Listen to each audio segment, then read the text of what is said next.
স্বাধীনতার পর প্রথমবারের মতো মৌলভীবাজার জেলা জামায়াত ইসলামীর কর্মী সম্মেলন অনুষ্ঠিত হয়েছে।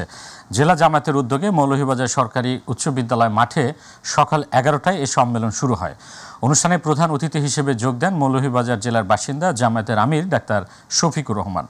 এ সময় তিনি বলেন, বিগত সরকার মানুষের সমস্ত অধিকার হরণ করে দেশে হত্যার রাজ্য কায়েম করেছিল।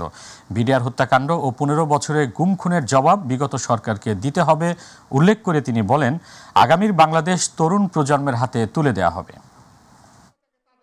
জাতিকে এরা 53টি বছর কায়দায় কৌশলে ফ্যাসিজমের মাধ্যমে বিভিন্ন ভাগে বিভক্ত করে রেখেছে। স্বাধীনতার পক্ষের শক্তি, বিপক্ষের শক্তি, মেজরিটি শক্তি, মাইনরিটি শক্তি, কতভাবে যে এরা ভাগ করেছে এই জাতিকে।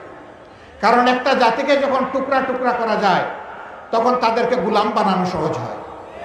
এরা ধরে নিয়েছিল তারা দেশের মালিক আর আমরা সবাই ভাড়াটিয়া। হ্যাঁ, মালিকরাই দেশে আছে, ভাড়াটিয়ারা পালিয়ে গেছে। ব্যাংক, বিমা সেক্টর, কর্পোরেশন, আর্থিক সকল খাত লুটে পুটে শেষ করে দিয়ে এই দেশের মানুষের কষ্টের অর্জিত গচ্ছিত আমানত সব কিছু গিলে ফেলে তারা নিজেরা পালানোর আগে সব কিছু বিদেশে পাচার করেছে।